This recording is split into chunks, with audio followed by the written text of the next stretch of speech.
Yo, it's Sage. Sage Against the Machine coming at you. I think I need an intro. Could I just steal Rage Against the Machine? I'm sure they would love that. I'm not really knowledgeable or even really that interested in copyright. I'm not going to get, I don't know anything about copyright. What am I going to do? I'm going to do a 20-minute monologue on things I don't know anything about, like copyright. I don't know. I mean, Joe Rogan has an intro. He does 6 minutes of commercials also. Maybe someday I'll get an intro. I don't know, but did you come here for the intro? I think not. You came for this magnificence. We are creating a podcast studio at 15 Broad Street. And so, we're still tweaking things, but I'm liking it more and more. I mean, the audio is looking good. The video is okay. It's all right. It's actually, it's better than it was. I'll give him that. I'll give this camera. I'm just using a 920, a Logitech 920, which is a nice little camera. But it's not my dream camera. My dream camera, it's dreamy. It is dreamy. But the audio, this microphone right here is what is this? It's an SM7B. The SM7B microphone. And the reason I picked it was because it's the microphone that, I don't know if she still uses it, but it was the microphone that Robin Quivers used on the Howard Stern show. It's a great microphone. And in fact, you can see it. You'll see it around in different podcasts, but it's great. And this is in conjunction with a group called the Electric Company, which is a music studio here at our building. And so they know audio, and their audio, I'm just like, it's looking good. The audio's looking good, man. I think. Do you think? I think so. And the camera, it's on me. The lighting, it's okay. It's all right. I know how to make it better with money. That's how you make it better, with money. I haven't put out a Sage Against the Machine podcast recently, but what I have been doing are these Sunday Morning with Sage over on Facebook, and they're like 2 hours long, and maybe I should just put them on the podcast. Maybe I will. But they're, if you think that this is rambly, holy cow. Sunday Morning with Sage, that's just ridiculous. I usually try to come into these podcasts with some topic, some mild topic, vaguely. Mostly I just wanted to put out a podcast because I haven't put out one recently, and I wanted to, try it here with there's some new equipment and whatnot, and so I just wanted to give it a spin, give it a whirl. And so at any rate, interesting week for me. Homelessness just gets me worked up.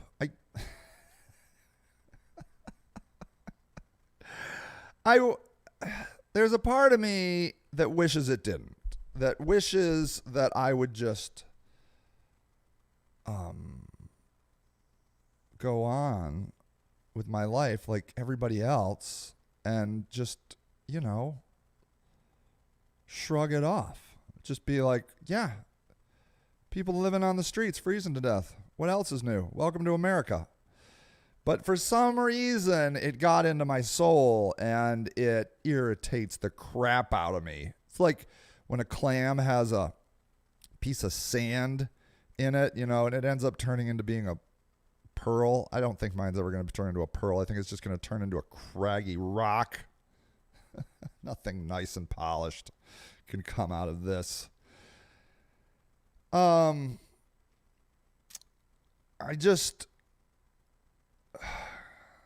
don't know. I walk around my house sometimes just saying over and over again, there are people living on the streets. Like, and I think my kid and my wife are like, oh my Lord, here he goes. Because then I just say it over and over and over again. There are people living on the streets. And I'm assuming most people don't really get that. I mean, like they get it, right? Like they get that there are rocket ships that go to the moon. Like that. You're like, hey, can we go to the moon? Yeah. I think we're gonna go. We're gonna get there pretty soon. We haven't been there in a while, but 2020, I think they're trying to get back to the moon on 2020. I think this is the year. Thanks to private investors like SpaceX, and I think even Boeing has a rocket, or somebody else has a rocket, and so now we get the NASA collaboration with private companies, and it's super cool. But do you really get that? Do you really get that we fly into space? Do you know what I'm saying? Do you feel me? Do you really like do you understand we're flying into space, man? Like there's different levels. It's like sometimes when you go to see a cartoon movie and there's the level that the kid gets, and then they put in some other stuff that is just for adults, and you're like, oh, I can't believe they just said that. And that's what this is like.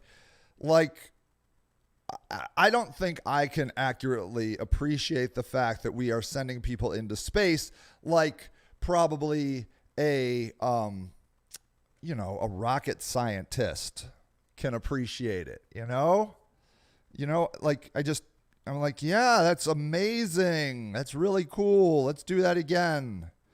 But a rocket scientist is like, no, man, you don't understand. You don't understand that the calculations of projectiles and combustion and things I don't even know. I can't even say the words because I don't even know. I feel like that's how I am with homelessness. Like, I'm just surrounded by homelessness. Okay. And I choose to be because I really enjoy their company.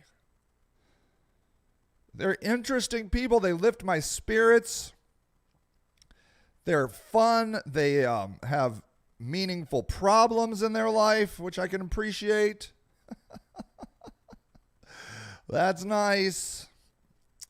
It's just, I don't know. They just feel real to me. Like, homeless people feel like real people. They're doing real people stuff, as opposed to most of us who are doing who knows what. Pushing papers around, moving money from one bank account to another bank account. Like, oh, here's a car. Oh, look, I got paid today. You can see it in my bank. Let's go to Walmart. Oh, here you go, Walmart. And money's moving around, and that's what we call living.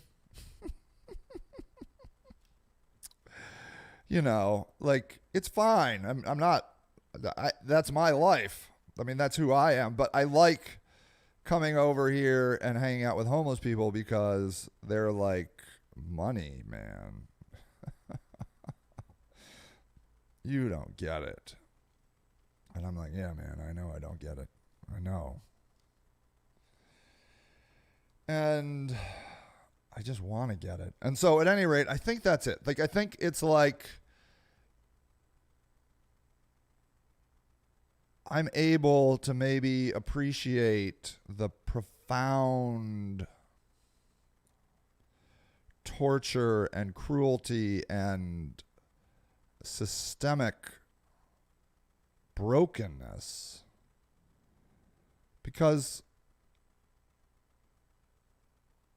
I'm with these people all the time and I know their situation, and they're my friends. I guess that's it. They're my friends. And I'm not by any stretch of the imagination saying I'm the only one that can do this. I mean, I work with a lot of people that work very closely with these folks, you know. But I would say for the most part, I mean, okay, let's take a poll. Have you ever talked to a homeless person for more than 10 minutes? Okay. I would say that if you have ever talked to a homeless person, a person currently experiencing homelessness for more than 10 minutes, it instantly puts you in about the 95 percentile bracket. I would say the other 95% of society has never talked to a homeless person for more than 10 minutes. Okay. I'm making these numbers up, people, but you feel me, right? Okay. Have you ever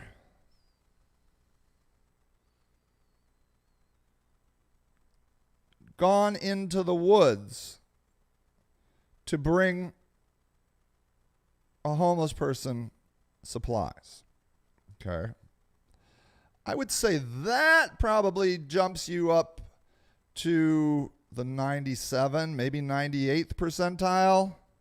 Have you ever served a meal? Okay. Have you ever served a meal? That actually is probably lower, like below. That's like in the low 90s.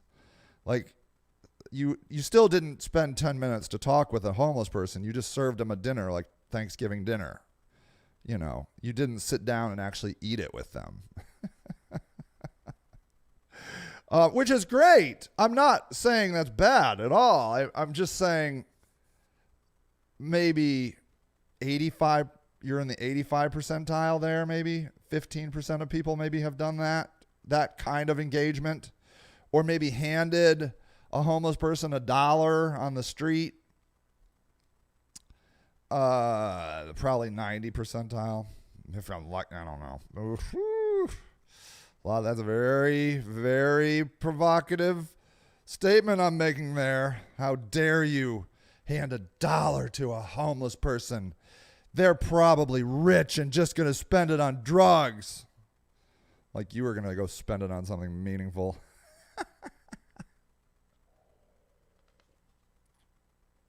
When I run out of this tea, this podcast is over, by the way. Oh, plus I have to go pick up my kid from school pretty soon.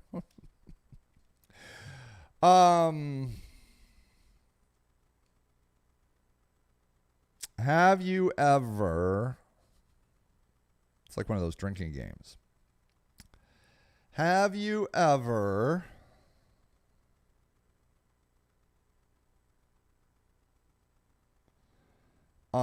worked on a project with a homeless person?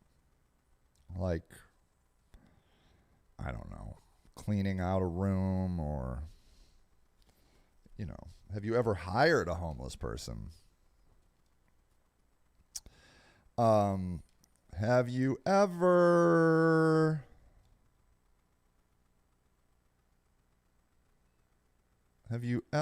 let a homeless person sleep in your car? Let's see, what else? Have you ever gone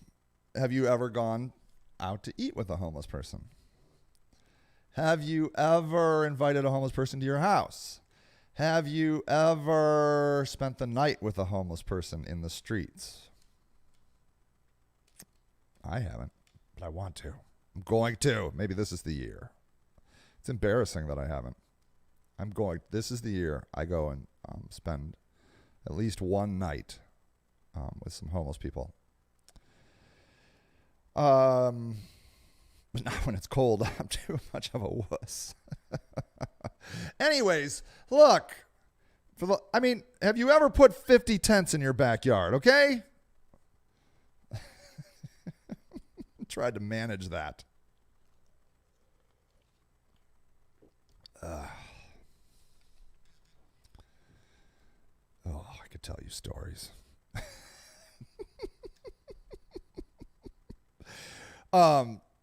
You should never think that I'm just some sort of Pollyanna about homeless people. They can make me so mad. Oh, so mad. Oh. But you know why? Because they're people. People make you mad. Your best friend ever make you mad? Your mom make you mad? Your dad make you mad? Your sister, your brother, your cousin, your uncle? People are people. And they do stupid crap. But I'm always able to let it go with homeless people, which I think sometimes gets me in trouble because they know I'll let it go. I don't always let it go, but I usually let it go. Sometimes I don't. I won't back down. I'm not that. I'll go toe to toe. I will not back down. I am not a victim. I am not going to walk around these streets like being a victim. But I can forgive him because I can easily appreciate the horrificness of their situation. So,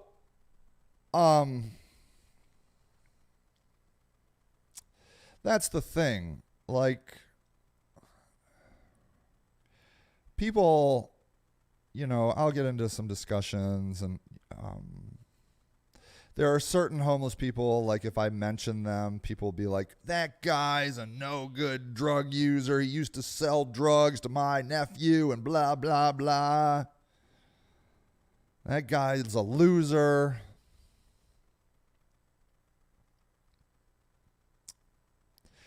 And so it comes down to, I think maybe motive.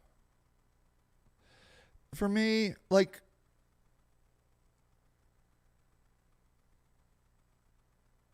when a person does bad things, okay? I know a guy who beat his dad over the head with a baseball bat, okay? I know that guy. In fact, I gave him a ride today to a mental hospital. That made me really mad that he did that. That made me really mad because I really like this guy. How could he take a metal baseball bat to his dad's head? His dad lived. He's doing fine. His dad's tough. But it made me mad. Mostly because I've gone to bat for this guy. He was once attacked by some drug dealers, and I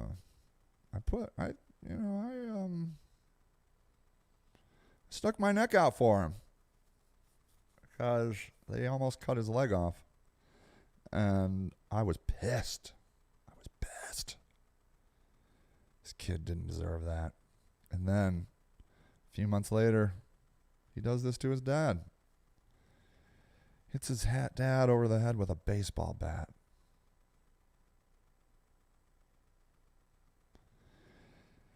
And it's not even that I forgive him. I guess you could call it that. But it is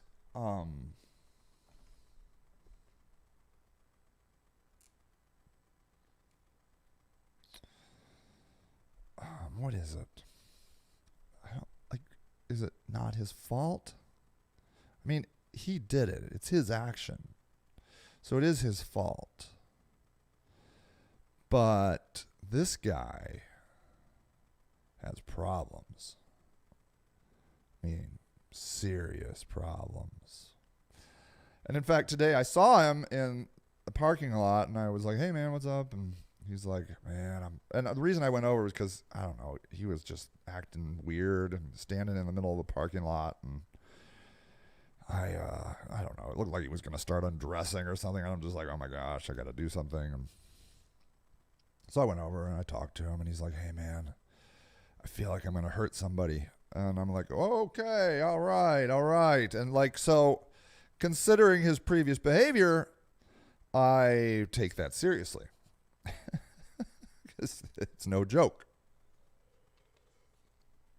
And so I did not want to leave him in the parking lot of this grocery store because I didn't know what he would do. And, I mean, could he hurt me? Of course he could. But we have a good relationship, and I just took him in the car, and I was like, "Hey, man, you want to come over to our place and maybe color or something?" And he's like, yeah. He's like, "But I just need my meds."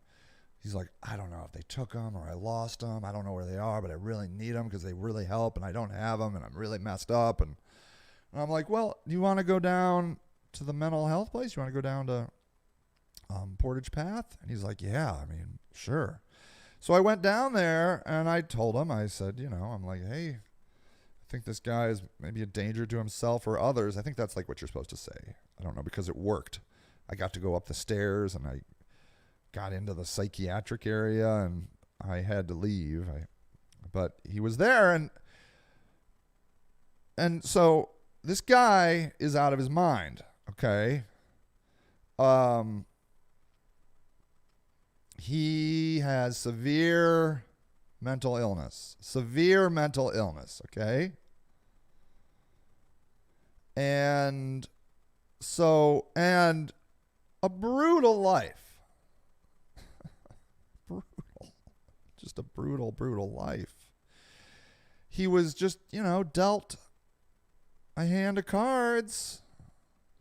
We're all just dealt a hand of cards, people. I am continually in belief that most of life is just luck. Steve Jobs, Bill Gates.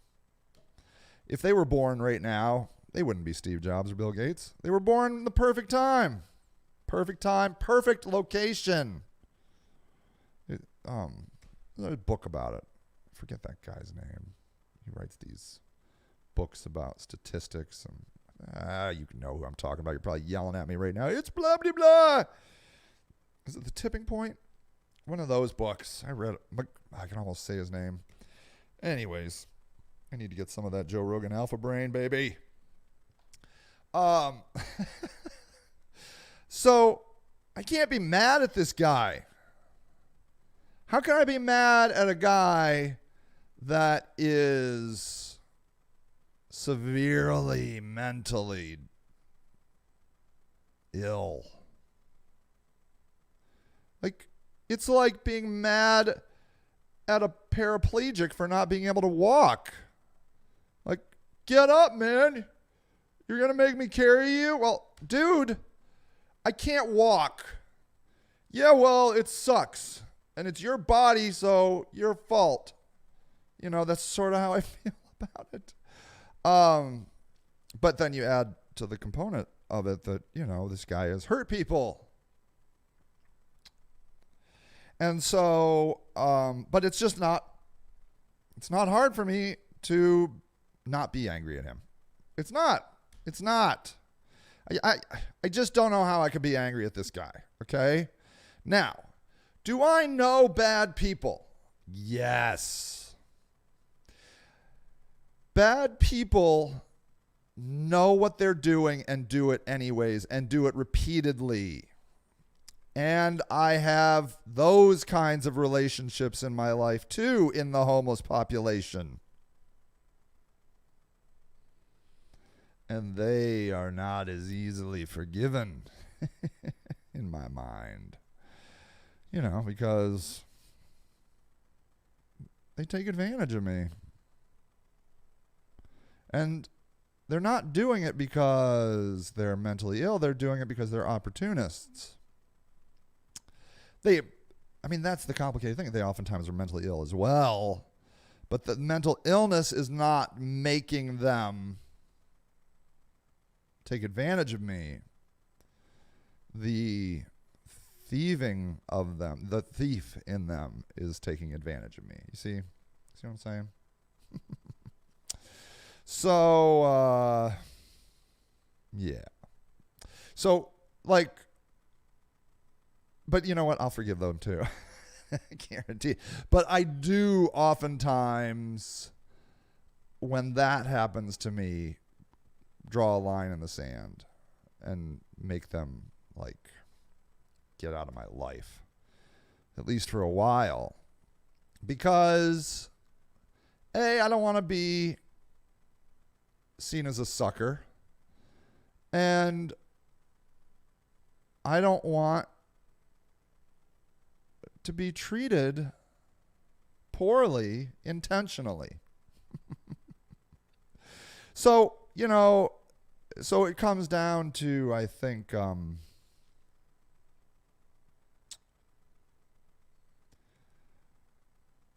intention, motivation. What is the motivation? Is the motivation insanity, or is the motivation opportunity?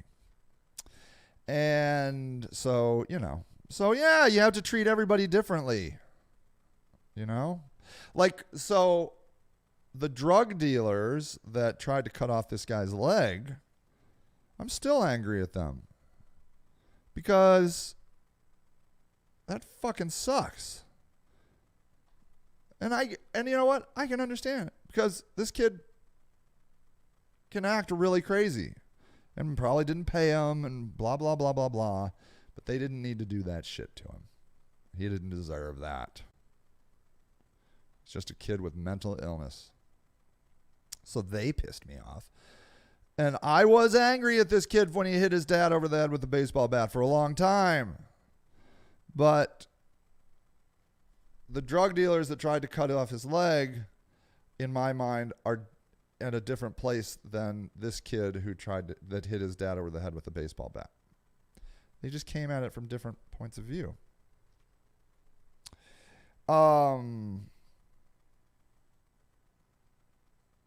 So this all started, I guess, because, this whole conversation began there are people living on the streets. And for me, you take these predator drug dealers and these severely mentally ill people, and you put them together, and you have the most fucked up movie you can imagine. Because it's just abuse and chaos and torture, and there is nobody to help you. They can't go to the police because usually they have a warrant. They can't get into shelters because a lot of times the shelters are terrible. Drug use going on in there, violence going on in there, or they might have gotten permanently banned from the shelter. That's a common thing. They're just out there roaming all night long with nothing, just free falling in America. And it's just the most surreal, torturous movie I can imagine. It's the new Joaquin Phoenix Joker. I'd say that's the closest movie to make you potentially appreciate the bitter cruelty of our system and how it can make a person like the Joker, and how you do not condone the actions, but you understand the motivation. And that's where you have to potentially find some sort of compassion. I think we are capable of that as human beings, to be able to look at different people. You take the same action. Two people kill an innocent human being. One does it because they are a murderer, and the other does it because they are psychotic. Those are two different scenarios and deserve two different approaches. And I'm not saying that these psychotic, dangerous people need to roam our streets. I'm not saying that. I'm just saying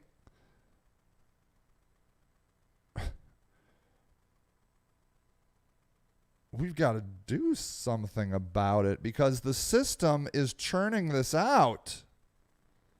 These people become psychotic and schizophrenic because of the trauma of their circumstances. We've got to learn this. We've got to become nuanced as a society. We have to, because otherwise we're never going to solve any of these problems. All right, everybody, I got to go pick up my kid. I hope you enjoyed this or whatever it, and I will see you next time. Bye.